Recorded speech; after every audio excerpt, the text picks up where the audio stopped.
जय सनातन धर्म की। प्रिय सनातनियों, आप सभी का स्वागत है हमारे इस कार्यक्रम में। सनातनियों, हाल ही में मैंने आपको एक वीडियो दिया था जिसमें मैंने 23 फरवरी से लेकर 11 जुलाई तक ब्रह्मांड में जो काल सर्प योग की युति रहेगी और अंगारक योग का निर्माण होगा, उसके संदर्भ में मैंने आप लोगों को एक आकलन दिया था कि पूरे विश्व पर इसका क्या प्रभाव होगा। ऐसे में आप में से बहुत लोगों की ये डिमांड भी थी कि मैं ये भी बताऊं कि उनके जीवन पर, उनकी कुंडली पर, उनके लग्न के आधार पर उनके जीवन पर जो परिणाम होंगे उसके संदर्भ में भी मैं आप लोगों को जानकारी दूं। तो आज का वीडियो मैं उसी संदर्भ में बना रहा हूं। सनातनी एक बात को ध्यान रखिए, जो मैं फलादेश दे रहा हूं वो लग्न के आधार पर दे रहा हूं। इसे राशि के आधार पर समझने की गलती ना करें, इस बात का आप ध्यान रखें। ऐसे में आपको एक बात समझनी है कि कुंडली के अंदर आपका जो लग्न होता है उसके आधार पर आप इस फलादेश को देखेंगे और मैं लग्न के आधार पर ही यह फलादेश आपको दे रहा हूं। सर्वप्रथम बात करते हैं मेष लग्न की। मेष लग्न के जातकों के लिए ये युति 11वें भाव में बन रही है और 11वें भाव में बन रही ये युति आपको आपके सपनों को पूरा करने में मदद भी करेगी, लेकिन साथ में उसमें अवरोध भी आएंगे। अवरोध तब आएंगे जब आप अपनी महत्वाकांक्षा को बहुत बढ़ा करके फिर कार्य को करेंगे। यानी लालच के अंदर यदि आकर के आप काम कर रहे हैं तो ये समय आपको कुछ झटके दे सकता है, लेकिन यदि आप योजनाबद्ध तरीके से कार्य कर रहे हैं तो ये समय आपके लिए बेहतर जरूर होगा। इसीलिए जुआ, सट्टा, लॉटरी, शेयर बाजार, इनसे दूर रखिए और इनसे दूर रहने के साथ साथ इस बात का ध्यान रखिए कि अगर आप इसमें बहुत लंबे समय से काम कर रहे हैं तो योजनाबद्ध तरीके से करें, लालच को अपने ऊपर हावी ना होने दें। इसीलिए यदि योजनाबद्ध तरीके से आप चलेंगे तो आपको कोई भी नकारात्मक परिणाम प्राप्त हो इसकी संभावना बहुत कम हो जाएगी। इसलिए मेष लग्न वाले अपनी इच्छाओं पर नियंत्रण रखें, अपने सपनों की उड़ान को गति तो दें लेकिन बहुत नियंत्रित तरीके से दें। अब बात करते हैं वृषभ लग्न की। वृषभ लग्न की कुंडली के अंदर ये युति आपके दशम भाव में बनेगी। दशम भाव में बन रही ये युति आपको कार्य करने की क्षमता तो देगी, लेकिन एक बात को ध्यान रखिए, एक काम करेंगे और उसी के अंदर कुछ ना कुछ व्यवधान आएंगे। व्यवधान को दूर करेंगे, दूसरा फिर कोई व्यवधान पैदा होगा। यही परिस्थिति आपके सामने रहेगी। कार्यस्थल पर भी आप इसी तरह के परिणामों को देखेंगे। ऐसे में आपको एक बात को ध्यान रखना है कि जो भी कार्य आप कर रहे हैं उसके अंदर आपको दो तरीके से कार्य करने हैं, यानी कि सेकंड ओपिनियन भी आपके पास होनी चाहिए। किसी भी कार्य को जब आप कर रहे हैं तो एक ही तरीके से आप निश्चित होकर के ना बैठें, बल्कि इस बात का ध्यान रखें कि अगर ये कार्य इस तरह से नहीं हुआ तो मेरे पास दूसरा विकल्प क्या है। अगर इस बात को आप ध्यान रखेंगे और फिर पूरी क्षमता के साथ यदि आप कार्य करेंगे बिना परिणामों से विचलित हुए तो आप सफलता को प्राप्त अवश्य कर लेंगे। इसीलिए इस समय पर आपको अपने कार्य पर ध्यान देना है, बहुत सुनियोजित तरीके से कार्य करना है और जो कार्य जिस समय पर करना है उसको उसी समय पर पूरा करें, इस बात का ध्यान आपको जरूर रखना है। अब सनातनियों बात करते हैं मिथुन लग्न की। मिथुन लग्न वालों के लिए ये युति नवम भाव में बन रही है और नवम भाव में बन रही ये युति उनके भाग्य में थोड़े से अड़चन जरूर डालेगी। पिता को लेकर के थोड़े से मतभेद आपके साथ हो सकते हैं, भाग्य का साथ आपको नहीं मिलेगा। कोई भी कार्य कर रहे हैं तो कार्य को करने से पहले आप योजना जरूर बना लें कि ये कार्य आपको कितने समय में पूरा करना है, किस तरह से करना है, किन संसाधनों की आपको आवश्यकता है और उन सब की व्यवस्था करके ही आप इस कार्य को करें। लेकिन यदि आप लगातार लगे रहेंगे अपने कार्य के प्रति समर्पण भाव से तो आपको सफलता भी निश्चित तौर पर मिलेगी। यानी केवल और केवल सफलता आपको तब मिलेगी जब आप अपना पूर्ण पुरुषार्थ इस समय पर देंगे। इसके अतिरिक्त कोई दूसरा विकल्प आपके पास नहीं है। इसीलिए शॉर्टकट लगाने से जरूर बचें और यात्राएं भी अगर आपको करनी है तो यात्रा भी आप पूरी तरह से सुनिश्चित करके करें कि जिस यात्रा पर आप जा रहे हैं वहां की सारी व्यवस्थाएं आपने कर ली हैं या नहीं कर ली हैं। यानी कि भाग्य के भरोसे चलो चलते हैं, देखेंगे क्या होता है। इस तरह से आप विचार करके किसी भी कार्य को आरंभ नहीं करेंगे, अन्यथा आपको परिणाम नकारात्मक प्राप्त अवश्य होंगे। अब बात करते हैं कर्क लग्न की।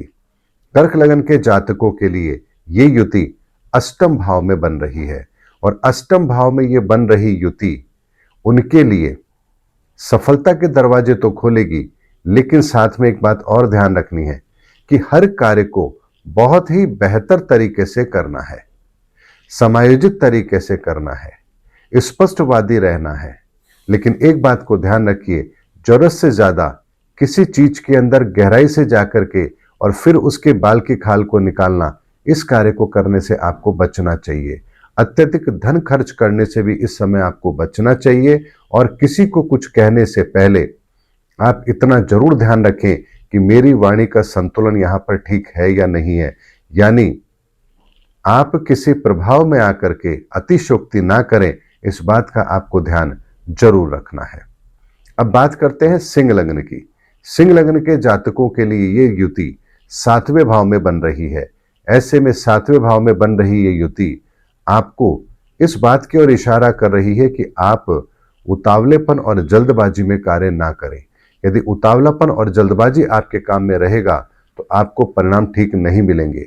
लेकिन यदि आप सुनियोजित तरीके से चल रहे हैं, बेहतर तरीके से कार्य को करने की कोशिश कर रहे हैं और आपके पांव जमीन पर है, आप यथार्थ पर भरोसा करके फिर कार्य को कर रहे हैं, तो आपको सफलता अवश्य मिलेगी। अब बात करते हैं कन्या लग्न की। कन्या लग्न वालों के लिए ये युति 6ठे भाव में बन रही है और 6ठे भाव में बन रही ये युति उनके लिए स्वास्थ्य को लेकर थोड़ी चिंता दे सकती है। ऐसे में मस्कुलर से संबंधित कोई दिक्कत परेशानी उनको रह सकती है।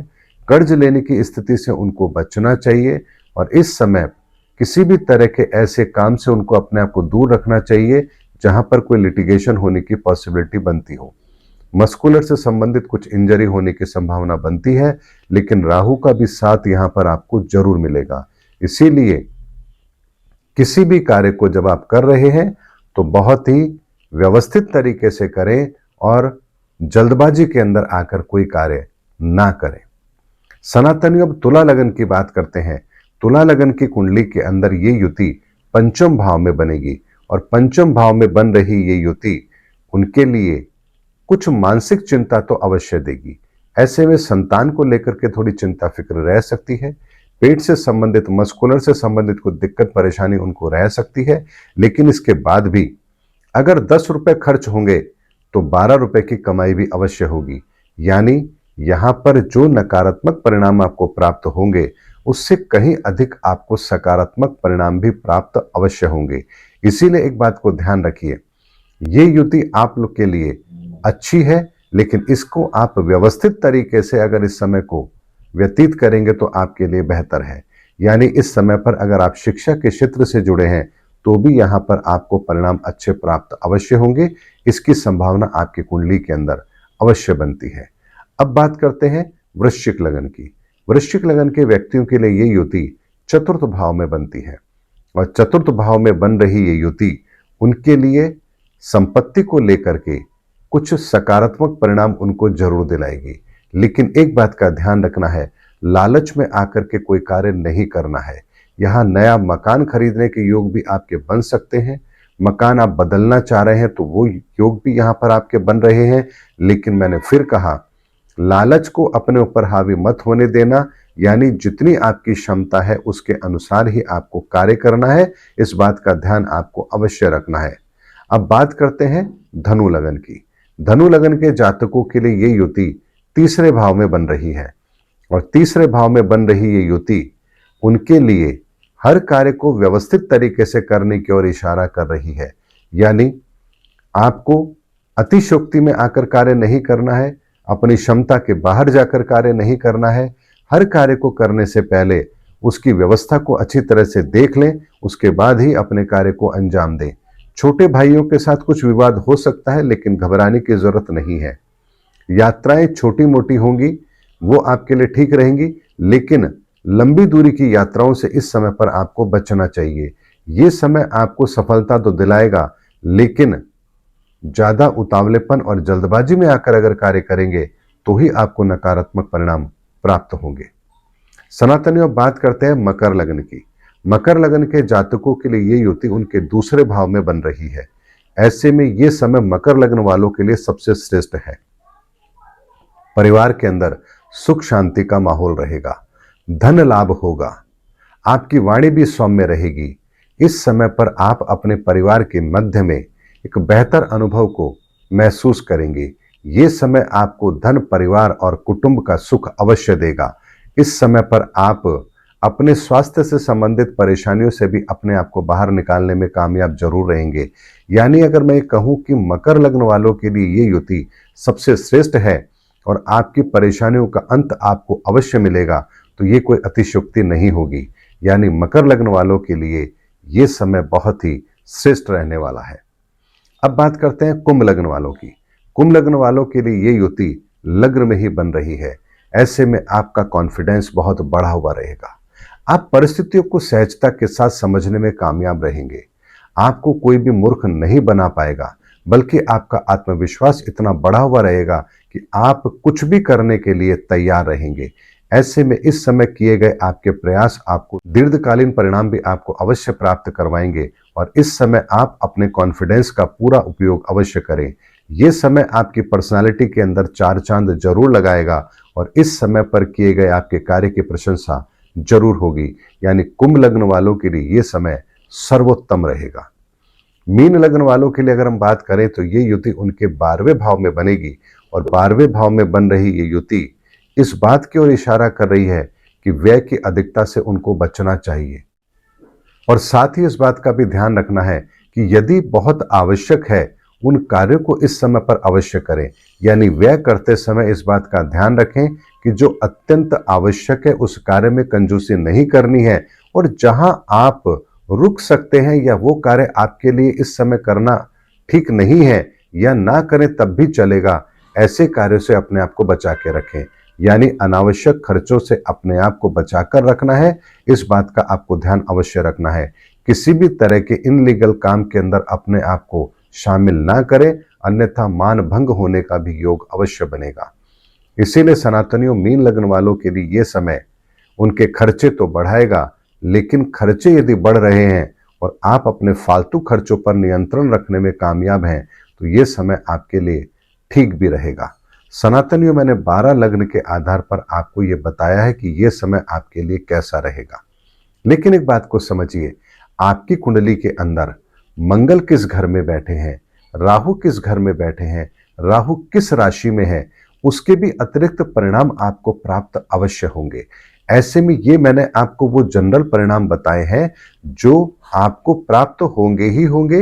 इन परिस्थितियों का निर्माण तो आपके जीवन में होगा ही होगा, लेकिन इसके अतिरिक्त भी आपको शुभ परिणाम प्राप्त हो सकते हैं। वो इस बात पर निर्भर करेगा कि आपकी कुंडली के अंदर मंगल कहाँ बैठे हैं और राहु कहाँ बैठे हैं और दोनों शुभ अवस्था में हैं या अशुभ अवस्था में हैं। अगर शुभ अवस्था में है तो आपके परिणामों में वृद्धि अवश्य होगी और अशुभ अवस्था में है तो उसको मैंने पहले ही कैलकुलेशन करके आपको पहले ही बता दिया है कि आपके नकारात्मक परिणाम किस क्षेत्र के रहेंगे। यानी आपकी कुंडली के आधार पर आपके अच्छे रिजल्ट और बढ़ेंगे, लेकिन नकारात्मक परिणाम जो मैंने आपको कहे हैं उससे अधिक आपको प्राप्त नहीं होंगे।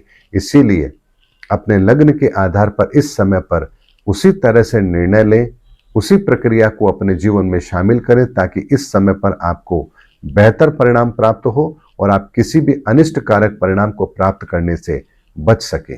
उम्मीद करता हूं कि आज का वीडियो आपके लिए ज्ञानवर्धक जरूर रहा होगा। आप सभी अपने जीवन के अंदर इस समय को भी बेहतर तरीके से व्यतीत करें और श्रेष्ठ लाभ को प्राप्त करें, यही मेरी ईश्वर से प्रार्थना है, कामना है और इसीलिए वीडियो बनाकर मैंने आप लोगों को दिया भी है। उम्मीद करता हूं सनातनियों, मेरा वीडियो आपको जरूर अच्छा लगा होगा। अगले वीडियो में आपसे फिर भेंट होगी, तब तक हमारे चैनल पर बने रहिए। जय सनातन धर्म की, जय धर्मयुग की, जय सनातन विश्व।